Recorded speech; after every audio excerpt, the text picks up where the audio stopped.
¿Quieres que nos sintamos? Marta, como ¿Cómo queráis. quieres? Siéntate aquí. Da igual. Don Jorge, Gracias. por aquí. Bueno, nos encontramos ante dos personas francamente deslumbrantes. Marta Bertolaso, yo creo que es a la vez hija y madre de la medicina translacional, ¿no? Bueno, me de ocupo esa, también, de esa, entre otros. que es tan necesaria de ese concepto que tampoco es tan antiguo, que llevamos hablando de la importancia de esa aplicación, o sea, para la medicina, la salud, el cuidado de la salud, el cuidado del enfermo no tiene ningún futuro si no empezamos por ocuparnos por cómo es el sistema, el funcionamiento, funcionamiento básico de los... Y en su complejidad. Y la complejidad de estos funcionamientos. Y el doctor Trainini es nada más y nada menos que yo diría el pionero, por lo menos yo no he leído nada anterior a lo que ha escrito él, y ahora sí se están escribiendo más cosas, pero sí el primer libro escrito de verdad que salió sobre la medicina de la complejidad es absolutamente fascinante. O sea, es una nueva interpretación del ser humano y de la relación del ser humano con su entorno, ¿no? De la interacción. Es hablar un poco de que el hombre es el único animal, o lo que nos diferencia del resto de animales es nuestra capacidad de reflexionar sobre el mundo y al mismo tiempo de modificarlo y por lo tanto hacerlo mucho más complejo.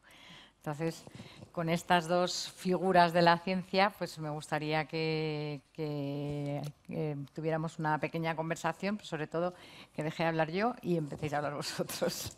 Vale, empezamos con Jorge. ¿Cómo surgió? Si fue una intuición o fue una conversación, o ¿cómo empezaste a pensar en...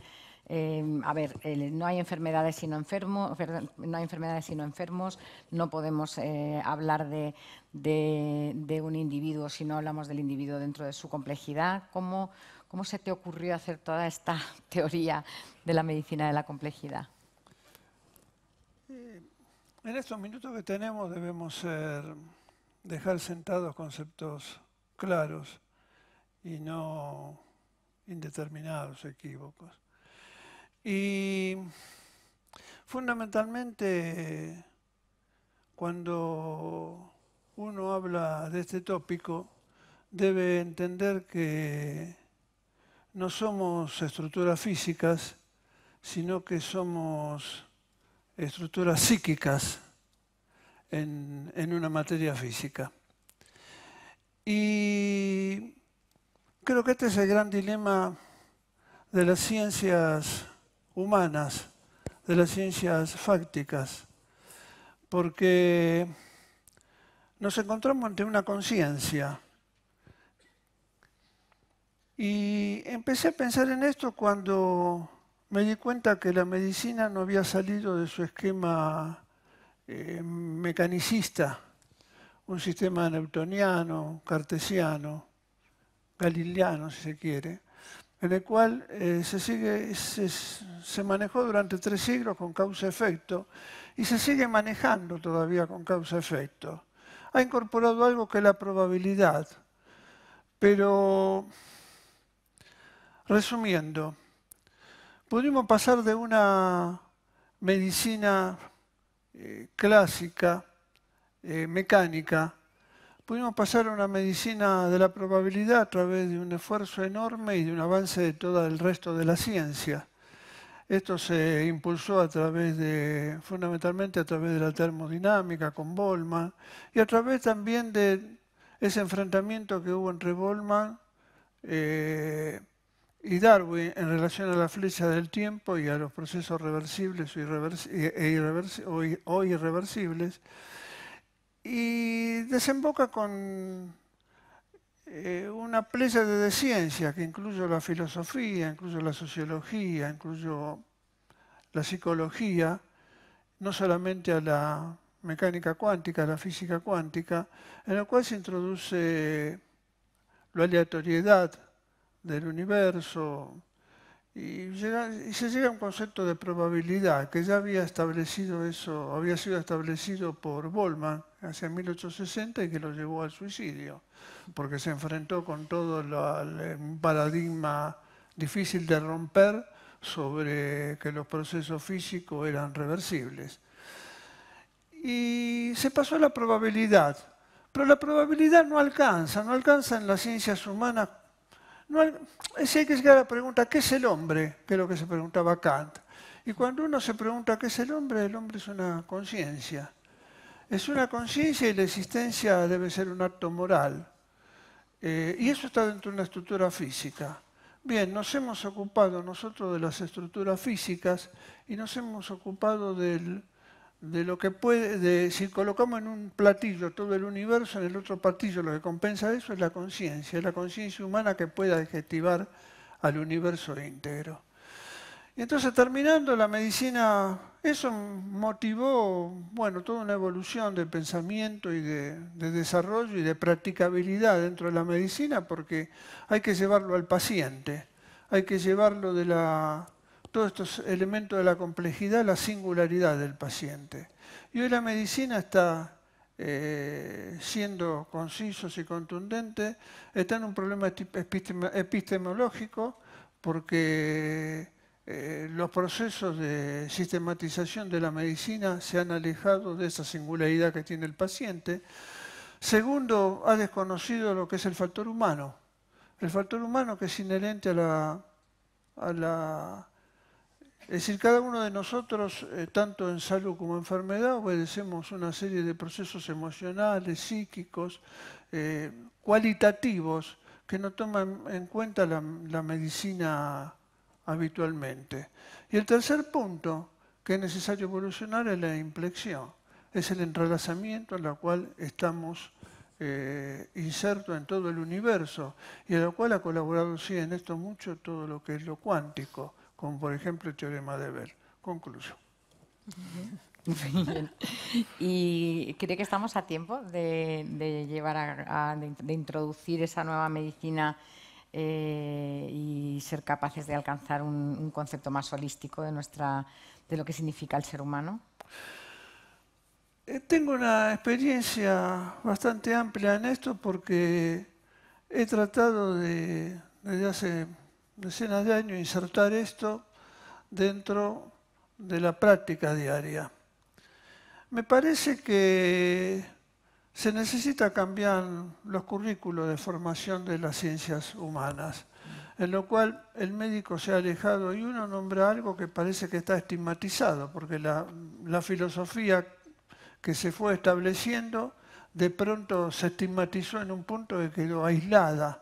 Y es lo que hay que hacer translacionalmente, hay que incorporar a las ciencias humanas la filosofía, la física, incorporar todo eso.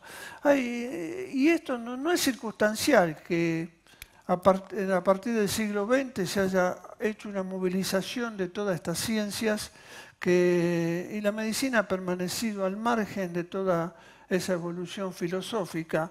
En lo que quiera o no quiera, yo recién lo escuchaba a Ignacio, y en relación a lo emergente de la vida, y si Kant decía que había tres palabras que no tenían definición, que eran libertad, Dios e inmortalidad. Yo creo que yo las cambié con toda la humildad que puede tener mi pensamiento y creo que hay tres circunstancias que nos define gran parte de lo que somos como existentes y es las palabras o los conceptos de origen, fin y nada. Creo que esas tres palabras tienen un curso en nuestro subconsciente que hace que oscilemos muchas veces entre la salud y la enfermedad. ¿Fin en el sentido de final o en el sentido de finalidad? No, en el sentido de fin. No, para los conceptos de origen, fin y nada son absolutamente indemostrables con cualquier tipo de significado que queremos darle. Sí, es meternos nos podría llevar al suicidio, como le pasó. Exactamente. A intentar, Luis. intentar solucionar ese tipo de preguntas. Es una forma de, o sea, cómo hemos pasado de la singularidad o cómo estamos intentando pasar de la singularidad a la complejidad, cuando en realidad el objetivo es pasar de la complejidad a la singularidad. Esa es una de las... Que hay una retroalimentación permanente. Yo creo que yo en este periplo de este cambio, que para mí arranca hacia 1860 con Boltzmann y un siglo más tarde prácticamente encuentra un gran significado todo ese siglo de trabajo con la teoría de las estructuras disipativas. Lo cual, cuando uno profundiza a Prigogine o a Isabel Stengers, se da cuenta de que la física que proponen ya no es una física puramente material, sino una física que se entrelaza con la conciencia humana, por eso hablan de una física espiritual. Todo está, somos organismos individuales con una conciencia. Esa conciencia que tenemos evolutivamente digamos, tiene conceptos mucho más claros sobre el universo que el resto de la conciencia en esa evolución que fue desde el ser al ser hombre y hasta el ser hombre. Tiene una evolución fantástica. Y eso nos hace también trágicos, porque sabemos que la vida tal cual la definimos está dentro de esa conciencia que conservamos. Pero parece ser que pertenecemos a sistemas mucho más grandes, y en ese sistema mucho más grandes está la eternidad. La eternidad está en la transformación. Dios mío. ¿La eternidad está o es la transformación? Es transformación. La eternidad nuestra está en la transformación. Vale. Se nos pone complejo el tema. A mí siempre me gusta explicar un poco el discurso del doctor Trainin, es siempre tan enriquecedor, y a mí me gusta intentar hacerlo más de andar por casa,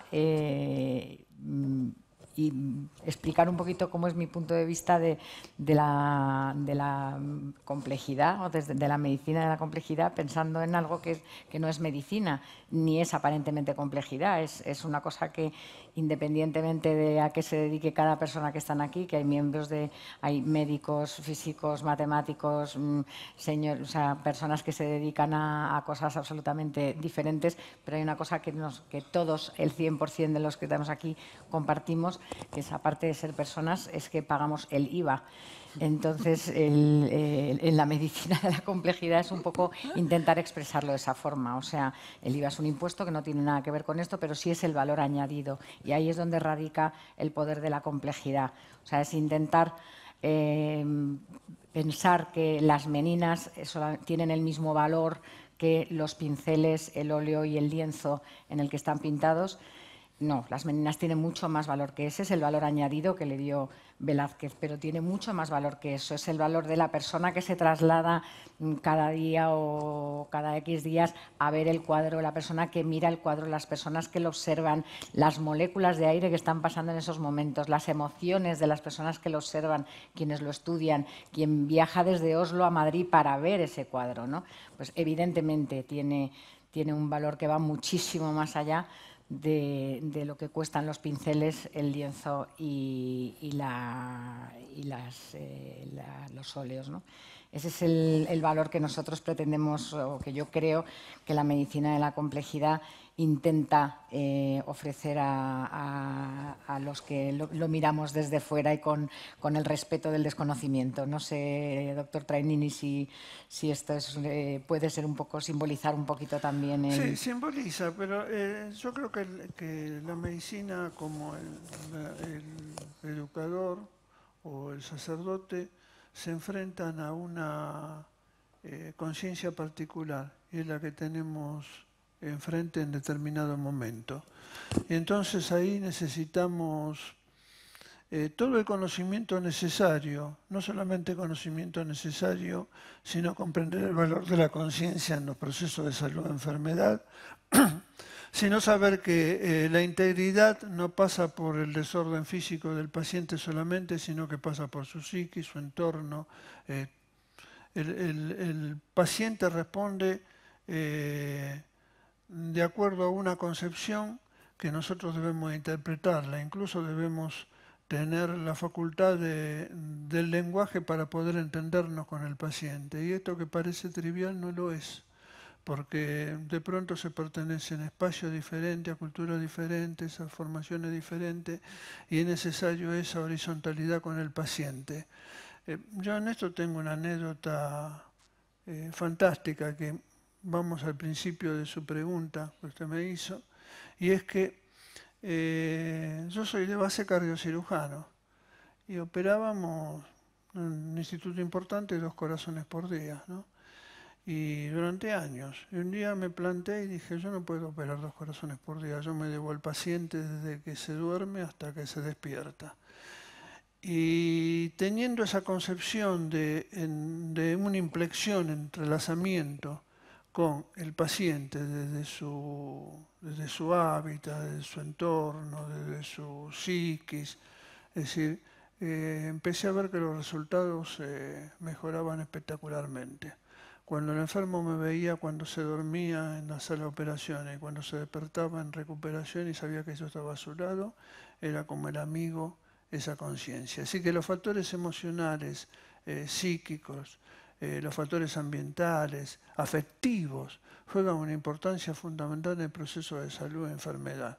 No lo conocemos porque esto es cualitativo, la medicina tiende a ser cuantitativa porque los sistemas económicos también tienden a eso. Y estos son cosas difíciles de medir y son cosas difíciles de costear. Se nos complica la cosa. Ahí ya sí que tenemos que contar con otras disciplinas que nos ayuden a gestionar esto, ¿no? A los médicos normalmente se nos va. Hipócrates decía que el enfermo debía ser un amigo. Sí, es el proceso de cómo ha evolucionado la relación médico-paciente, ¿no? Yo creo que el amigo en base de la confianza, ¿no? Ante el enfermo debemos recapitular mucho en la formación médica de todas estas cosas, porque ante el enfermo necesitamos utilizar también lo que utilizaban los griegos, el epoyé. El epoyé era la suspensión de todo tipo de afirmación o negación de algo.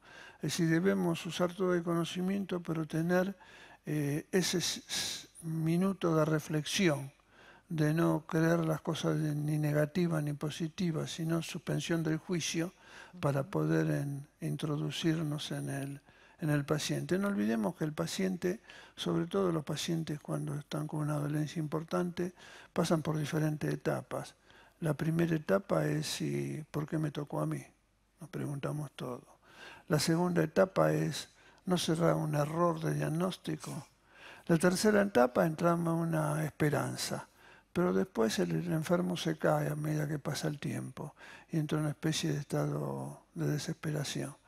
Y me parece que se abandona. Entonces me parece que son todas esas circunstancias, son circunstancias que debemos manejar no solamente el médico individualmente, sino con el entorno. Y eso tiene mucha implicancia en todo lo que estamos hablando, de la impresión, la complejidad y trasladar todos esos factores emocionales. Hemos avanzado mucho en lo material, hemos esperado, como decía un autor importante, ¿no? Tenemos que hacer un alto para esperar el corazón del hombre. Es muy bonito. Eso, pues me gusta esa frase para terminar esta primera parte de la intervención del doctor Tainini. Y ahora me gustaría, Marta Bertolaso, la doctora Bertolaso es de formación bióloga y doctora en filosofía, ¿no? Que me parecen una mezcla absolutamente fascinante. Y a mí me gustaría que nos contaras un poquito cuál es el papel de la filosofía moderna, la filosofía de la ciencia moderna, y qué papel puede jugar en esas transiciones de las que nos habla el doctor Trainini o en las que trabajas tú de forma cotidiana. Gracias, Lola, y gracias al doctor Trainini, porque pienso que ya de alguna manera ha mencionado las transiciones que me parecen más relevantes. Pues esta pregunta podría tener distintas respuestas, ¿no? Porque desde siempre los filósofos se han preguntado sobre la relación entre las partes y todo. Y esto es lo que está detrás de ese concepto de complejidad que ahora nos ha mencionado en el plan, en el contexto de la medicina. El doctor Trainini también se mencionó antes en esa presentación fantástica que Ignacio nos dio la oportunidad, ¿no?, de escuchar. Y creo que lo que añadió ahora el doctor Trainini es más bien el hecho que tenemos que tomarnos cada vez más en serio el papel que juega el todo en esta dinámica. Y en este caso el todo es precisamente la persona humana. Y para contestar desde mi perspectiva, porque claramente soy un poco el típico híbrido de la sociedad contemporánea, ¿verdad? Porque es que una facultad científica y la filosofía, pero como también hemos oído, acabamos de oír, hace falta cada vez más hoy en día juntar las disciplinas científicas con las humanidades. Y en particular la filosofía. Y en particular la filosofía, bueno, sí, pero esto no lo puedo decir yo, porque siempre parece que nos ponemos... Ah, bueno, eso lo puedes decir tú. Entonces, yo creo que el punto más interesante por los temas de complejidad en los temas generales es el siguiente.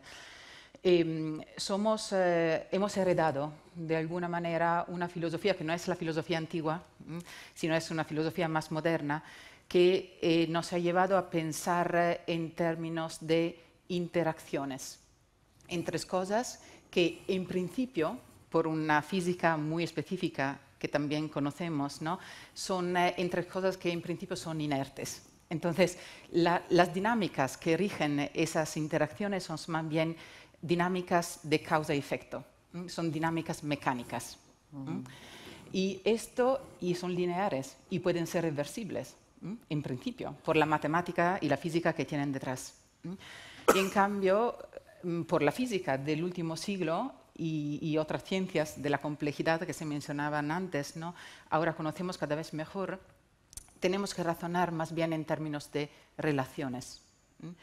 Y esto quiere decir que la relación entre las partes y el todo no es simplemente que tenemos que entender el todo como algo que emerge de la suma de las partes o de las propiedades de las partes, sino más bien que las relaciones específicas entre las partes constituyen una función emergente y que por ser emergente tiene una influencia causal, perdón, después dejo de utilizar palabras, digo que pueda resultar sin café algo, digo, pero por lo menos eso es lo que dicen los estudiantes, ¿no? Pero digo que tiene una relevancia causal.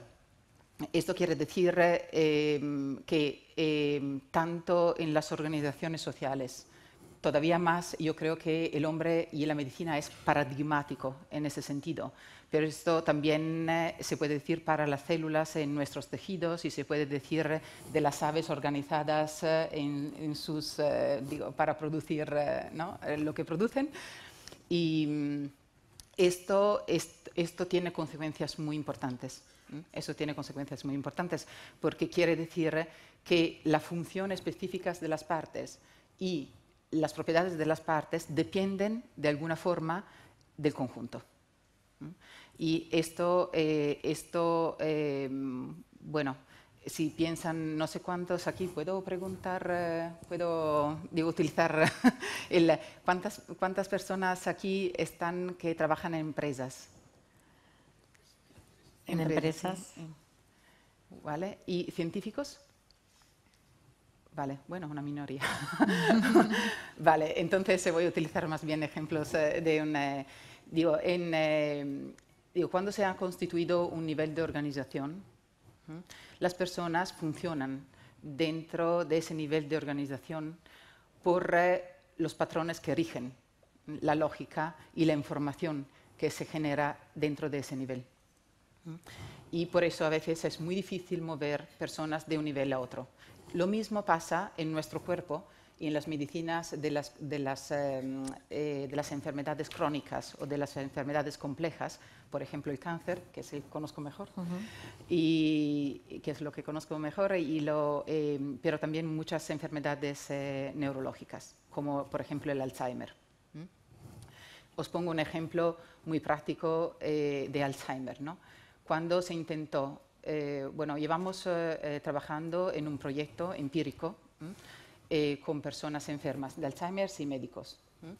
Y los médicos tenían muchos datos de los baremos que se pueden medir dentro de distintas áreas del cerebro con respecto al metabolismo de las distintas áreas del cerebro. Y nos pidieron, desde una perspectiva integrada, holística, de sistemas, estudiar esos datos.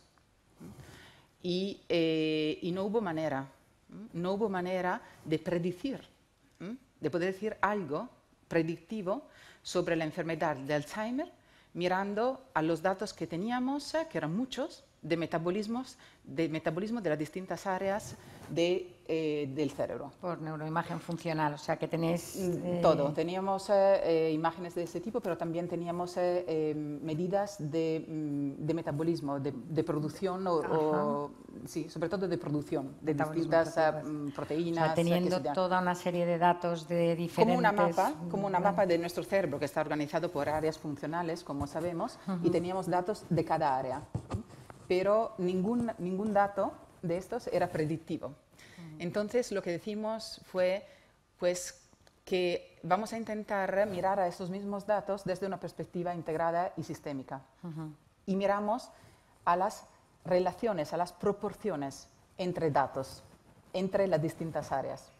Y cuando empezamos a mirar no a los datos particulares de las áreas, sino a las medidas, ¿no? a las relaciones, a las proporciones entre áreas, que son datos dinámicos, claramente, pues allí sí que ya tuvimos correlaciones que eran relevantes para predecir, para poder decir algo más preciso y más concreto sobre la posibilidad de desarrollar en un tiempo X la enfermedad.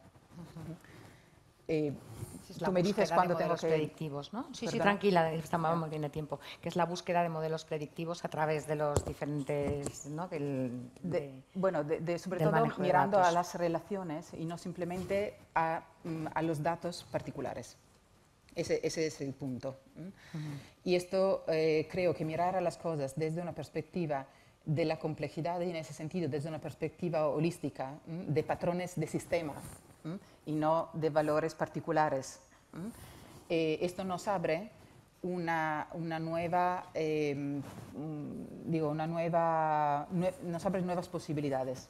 También yo creo de predicción en términos cuantitativos, pero como usted mencionaba antes, esto requiere una nueva epistemología.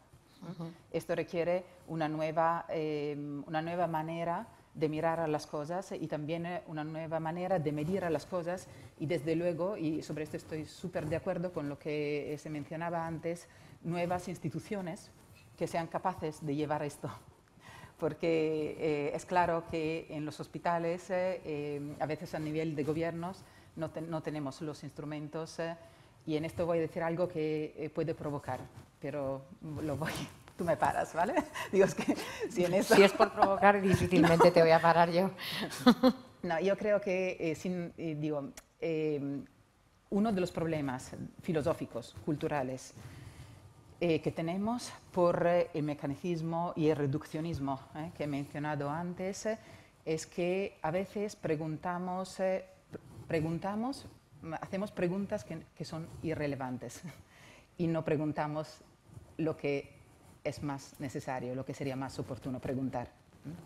Os pongo dos ejemplos. A veces nos preguntamos sobre si existen o no existen, si existe o no existe materia orgánica. en otros planetas, así, en otros mundos, ¿vale? Y no nos preguntamos por qué hablamos de materia orgánica. Los organismos, materia orgánica, decimos materia orgánica porque los organismos vivientes están constituidos por esta materia. Pero no es porque no podemos encontrar esta materia orgánica en otros lugares. El problema no es ese. El problema es porque ese organismo específico utiliza solo eso. Y eso nos lleva al tema de información que se mencionaba antes. Digo, el mundo, especialmente el mundo viviente, se estructura de una manera que selecciona todo el tiempo. Y creo que por allí, por lo menos eso es lo que entiendo también yo de lo que decía el doctor Trenini aquí de la medicina de la complejidad, tenemos que tomarnos mucho más en serio la capacidad que la persona particular tiene de entender, de dar sentido, de encontrar un fin, a lo mejor, dentro de circunstancias que pueden parecer una paradoja en su vida, que puede parecer como todo un problema. Esto quiere decir, por ejemplo, que no hay una sola manera de ser sano, ¿no? Igual que no hay una manera de tener salud. De tener una enfermedad. Esto es, ¿no? Y esto, a mí me parece que esto pide a la medicina contemporánea una reflexión mucho más amplia en la línea de lo que decía también el doctor Trenini, que tú mencionabas también, ¿no? Porque estoy muy segura que aquí estamos algunos que desde un punto de vista de la objetividad de nuestra salud estamos muy bien, pero nos encontramos fatal, ¿vale? Y habrá personas que en cambio tienen alguna enfermedad objetiva, pero que no por lo que estoy diciendo yo, pero por el contexto y el conjunto están disfrutando muchísimo y dicen, pues sabes que me encuentro fenomenal. Con esto no quiero decir que... Se te oye bien, de todas maneras. ¿Lo puedo llevar sí, así? Digo, si no, ya. Vale, muchísimas gracias. Sí. Esto siempre, la tecnología, ¿verdad? Digo, con esto no quiero decir que no hay una objetividad médica, científica, sino que la persona humana tiene mucha más capacidad y recursos en términos energéticos, que quiere decir también espirituales, digo, porque es parte de la energía que podemos utilizar, ¿vale? Para salir para encontrar una respuesta, ¿no? Para encontrar una síntesis, para encontrar un sentido a situaciones de las que pueden depender muchas cosas y muchos factores también en la medicina, en una enfermedad concreta. Aquí tendría ejemplos en el cáncer, claramente, que a lo mejor muchos otros aquí tienen, pero no sé si quieres, sí, no quiero alargarme, sino... Sí, todavía tenemos algo de tiempo, si quieres. Sí, porque sí, yo creo que resultaría interesante el campo específico en el que trabajas es en la aplicación en el cáncer, ¿no? O sea, todo lo que estás comentando parece muy, por ejemplo, en psiquiatría, que es el campo en el que trabajo yo, psiquiatría y neuropsiquiatría, es muy evidente. O sea, hay gente que no tiene ninguna enfermedad mental, pero es mentalmente muy enferma y muy tóxica y muy patológica, y personas que son muy sanas pero luego de repente tienen pues una enfermedad mental, ¿no? En psiquiatría se ve muy bien. Y también a mí me da la sensación desde la psiquiatría de enlace, que es lo que yo he hecho fundamentalmente toda mi vida, es muy llamativo las maneras de enfermar tan diferentes que hay en las personas con cáncer. Claro. Entonces, sí me gustaría saber si hay algo de aplicación en lo que es la filosofía de la ciencia a que nos pueda alumbrar o ilustrar un poco en este sentido de cómo existen maneras tan distintas de enfermar en enfermedades que son tan... Vale, aquí muchísimas gracias, porque esto me ayuda. A ver, aquí hay otra cuestión que a mí me parece que a veces nos planteamos de una manera que no es correcta. Precisamente por lo que dices tú y mencionabas. Por ejemplo, vamos a tomar el ejemplo del cáncer, que creo que desafortunadamente muchos tenemos como algo muy cercano y muy conocido, ¿no? El cáncer ya sabemos que tiene muchas causas. ¿vale? Y que hay muchísimos factores que contribuyen al origen del cáncer y que contribuyen también a su desarrollo.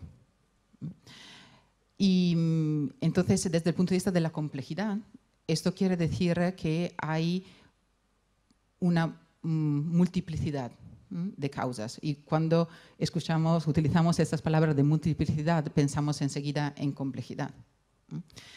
Pero en la medicina cada vez más queda claro que si seguimos preguntándonos sobre todos los factores que contribuyen al cáncer, no vamos a conseguir ninguna respuesta a la pregunta fundamental, ¿qué es el cáncer? Porque seguimos llamando a todas esas enfermedades, que desde algún punto de vista pueden ser consideradas enfermedades distintas por las moléculas que están involucradas, cáncer. Entonces, eso es un ejemplo muy interesante del precio, de una visión reduccionista del mundo y de las cosas, ¿no? Porque si estamos dentro de ese framework, seguiremos buscando por moléculas particulares y no nos vamos a interrogar sobre la relevancia de las interacciones, por ejemplo, de las células dentro de un tejido o de un tejido dentro de un órgano o de la persona con su entorno. Y en cambio, sabemos que, por ejemplo, patologías como el cáncer muchísimas veces están relacionadas con situaciones de estrés. Y no solo por el estrés, y no principalmente, gracias a Dios, por el estrés de correr todos los días para ir a trabajar, sino por factores de estrés más bien emotivos, de cansancio, y eso es de un gasto energético de nuestra psicología, de nuestra biología. Y esto tiene que ser sobre un tiempo, ¿no? El tiempo también es muy importante. Entonces, donde quiero llegar es que la pregunta más importante también desde un punto de vista médico que tendríamos que preguntarnos es ¿por qué no desarrollamos un cáncer todos los días? Porque si son muchos los factores con los que el cáncer está relacionado, está claro que cada uno de nosotros, de hecho, tendría que desarrollar un cáncer todos los días, desde un punto de vista estadístico. Pero por el tema de homeostasis, por el tema que también esta complejidad está gestionada y está como de alguna manera estructurada dentro de una identidad funcional que funciona como una unidad. Y cuanto más fuerte es esa unidad, más toda esa información que se maneja y que se genera todo el tiempo puede estar como compacta. Se puede organizar alrededor de una finalidad única. Eso es lo mismo que pasa en las empresas. El tema y el problema que estamos debatiendo con empresas en este momento es precisamente cómo vamos a motivar a la gente dentro de nuestra empresa a las transiciones digitales, por ejemplo, con las que nos estamos enfrentando. Clarísimamente, el riesgo podría ser un aumento de complejidad a distintos niveles, sin más. Y lo peor no es el aumento de complejidad, sino el hecho que si esta complejidad no está como equilibrada con una identidad fuerte, que es la identidad que antes nos mencionaba el doctor Zanini en la persona, en la medicina, pero en las empresas es la capacidad, por ejemplo, del director general de transmitir una motivación fuerte. Lo que pasa es que las partes dejan de funcionar con una especificidad local para el bien del todo, para el bien del conjunto. Lo que quiero decir con esto son dos cosas, que a veces el precio que tenemos que pagar de la complejidad es una homogeneización de las partes con respecto a sus funciones o sus acciones, relaciones. Y esto, en el mundo biológico, en el mundo de la vida, quiere decir una rigidez local con respecto a una finalidad global. Y esto vale para las células dentro de nuestros tejidos y es una de las razones por la que tenemos cáncer. El cáncer no es al final un problema de las células que hacen más cosas o que proliferan más, sino que son menos capaces de integrarse funcionalmente en el tejido. ¿Mm? Y eso mismo pasa en las empresas, eso mismo pasa en las redes sociales. ¿Mm? Y esto, ¿puedo decir una cosa más? Por supuesto. A lo que nos lleva esto es que es otro que se mencionaba también antes en la presentación que tuvimos al comienzo de esta jornada. Yo creo que si no los tomamos en serio, nos lleva también a conceptualizar, a entender de manera distinta cómo tendríamos que desarrollar estructuras capaces de manejar el care, la capacidad de cuidado. ¿Mm? Porque si el cuidado no depende tanto de las posibilidades aquí y ahora de la persona particular o de un órgano particular, sino más bien de su conjunto, de su contexto. Reforzar ese contexto pone la persona, por ejemplo, en las circunstancias mejores para sacar de sí misma las capacidades de volver a integrarse funcionalmente. ¿Mm? Y si esto no lo hacemos, claro que vamos a generar problemas. Bueno, esto es lo mismo que pasa con los chicos cuando manejan demasiado las redes sociales, ¿vale? Digo, porque ese proceso de homogeneización del que hablaba antes me parece que es una consecuencia casi lógica de este panorama. Y por el otro lado, donde vamos a crear un problema, podemos también perder una oportunidad. Y a mí me parece que esto está más bien relacionado con lo que mencionaba antes Ignacio en su presentación, y es lo siguiente. Si desde una perspectiva de complejidad, de integración holística de los sistemas, de la persona humana, de la sociedad, podemos entender de manera distinta también las personas que tienen enfermedad, las personas que consideramos distintas por X razones. Vamos a perder la posibilidad de aprender de ellos una manera distinta de estar en el mundo. Allí me parece que hay estudios también, hay estudios científicos con números. Traje uno aquí que si tenemos tiempo puedo mencionar, si no lo dejo, pero me parece, digo que hay estudios que a mí me parecen muy interesantes que ven, por ejemplo, personas enfermas de Alzheimer, personas enfermas, niños autísticos, que tienen esa enfermedad terrible y están trabajando con ellos, mirándolos no como personas que no pueden comunicar con el mundo, sino personas que tienen como un distinto acceso al mundo. Pueden utilizar lenguajes distintos, lenguajes que nosotros a veces consideramos sin más enfermedad porque es radicalmente distinto de lo que vemos y de lo que vivimos todos los días. Pero si nos quedamos en esto, la verdad es que podríamos perder una oportunidad de entender más también de nuestras mismas posibilidades como personas sanas de entrar en comunicación con los otros y con el mundo. ¿no? Son aportes completamente diferentes desde la perspectiva de la singularidad de cada uno, que siempre va a ser aportes. Y si todos fuéramos iguales, el mundo no sería mundo. Y paradójicamente, a mayor nivel de complejidad, mayor nivel de homogeneidad también, ¿no? Entonces es como si nos estamos moviendo en un mundo de paradojas que me parece muy interesante. No sé si el doctor Trainini le gustaría hacer algún comentario sobre la intervención de la doctora Bertolaso. Sí, coincido con los conceptos de la doctora y yo creo que los médicos nos enfrentamos al problema de llevar todo esto a la cabecera del paciente. Es como el gato de Schrödinger.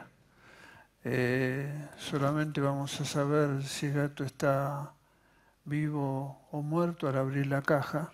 Mientras tanto hay una superposición de estados, que es lo que sucede al médico en el periodo de reflexión sobre el paciente. Y hay un sinnúmero de desarrollos conceptuales que fundamentalmente parten de la física de 1920 con la mecánica cuántica y que son aplicables esto, entender que hay una transformación continua, permanente del sistema, es decir, que nosotros vamos a estar más cerca del paciente en la medida que reinterroguemos a los signos que tiene el paciente en forma permanente y no quedarnos con un estado. Segundo, entender la sensibilidad de las condiciones iniciales, de la cual parte todos los sistemas, que tiene mucha importancia, sobre todo a nivel esto de pediatría, ¿no? Nosotros hicimos experiencia en hospitales pediátricos con este tema. Por ejemplo, en pediatría la sensibilidad de las condiciones iniciales de los niños tienen enorme importancia no solamente en el futuro físico del niño, sino en el futuro de su mentalidad, en su integridad. Entender que pertenecemos a haces de trayectoria, salir de causa-efecto, en la cual nos intenta poner la medicina basada en la evidencia, en la cual la medicina se va transformando en un manual de procedimiento y aleja al médico de todo ese proceso reflexivo que debe tener ante el paciente.